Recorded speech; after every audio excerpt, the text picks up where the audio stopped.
sebelum saya nikah itu saya habis lulus S1, saya lanjut S2. Karena pada saat itu saya tuh pengen banget kerja di bank, masuk jalur yang ODP itu kan. Saya lihat persyaratannya ada S1, ada S2. Karena saya pikir kayaknya S1 terlalu banyak nih saingannya buat saya. Saya pengen banget masuk itu, jadi oke deh saya ambil S2 aja dulu. Biar siapa tahu saya bisa, kan chance saya untuk masuk ODP bank itu bisa lebih banyak gitu. Tapi ternyata saya ketemu jodoh di sana, suami saya juga kebetulan ambil S2. Ya ternyata setelah lulus saya langsung dilamar, akhirnya menikah. Belum sempat kerja sama sekali, saya langsung dikasih anak. Udah dari situ ya udah saya memutuskan oke lah kayaknya aku jadi ibu rumah tangga aja.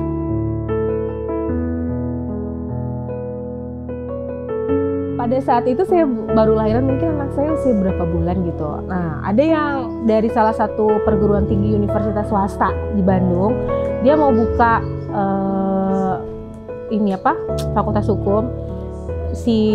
Dia langsung menghubungi saya karena alasannya saya tercatat sebagai mahasiswi cum laude. Jadi dia menawarkan untuk saya menjadi dosen di universitas itu, dosen fakultas hukum.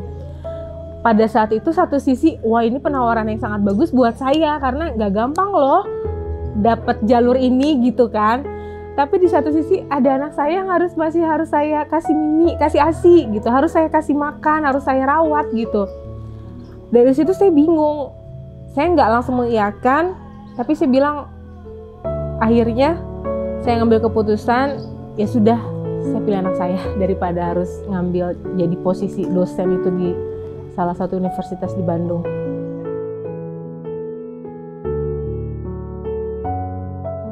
Kalau suami itu, karena mungkin kita sebelum berkomitmen untuk menikah tuh kita udah satu visi dan misi. Jadi prinsip saya sebagai perempuan saya harus ikut apa kata suami. Kalau kata suami kerja, boleh kerja, ya saya kerja. Kalau kata suami nggak boleh kerja, ya saya pun nggak kerja.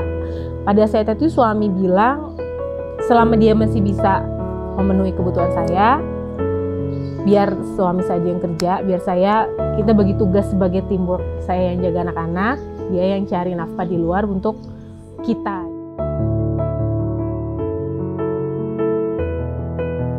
Sekolah, ilmu saya transfer ya untuk anak saya.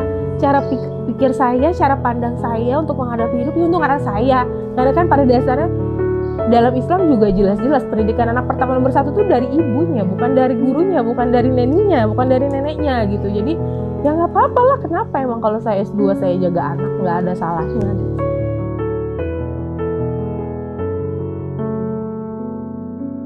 Kalau aku sih ya, aku kan sekarang mikir, aku kan jadi di ibu nih. Terus saya juga udah tahu kan, kalau dalam Islam itu ibu itu jadi kata-katanya, semua doanya itu jadi senjata untuk anak-anaknya. Maksudnya senjata adalah peluru dalam hal ini, peluru untuk kesuksesan anak-anaknya. Apapun itu yang dikatakan seorang ibu untuk anaknya, untuk suaminya, itu akan jadi kenyataan. Karena itu kan diaminkan oleh malaikat dan itu udah ada hadisnya, ada dalilnya kan. Jadi dari situ saya yakin dengan saya memperbaiki diri menjadi perempuan yang lebih baik lagi, dengan cari banyak kajian, cari banyak ilmu, bekal untuk di kehidupan mereka, dan itu akan menjadi nyata untuk kehidupan mereka yang akan datang ke depannya gitu. Jadi saya sekarang yakin aja itu, doa saya itu adalah harapan untuk anak-anak saya.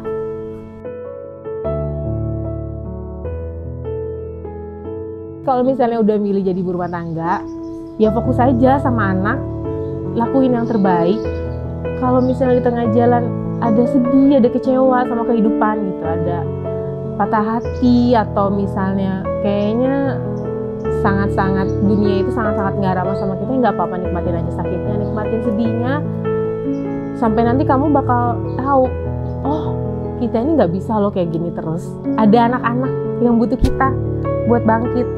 Jadi mau nggak mau kita harus bangkit. Dan harus bangkitnya tuh harus lebih besar lagi. Kita yakin kita akan besar kalau ibu yang kuat, ibu yang hebat itu akan menghasilkan anak-anak yang hebat dan kuat juga ke depannya. Rahina Indonesia, Woman with No Boundaries.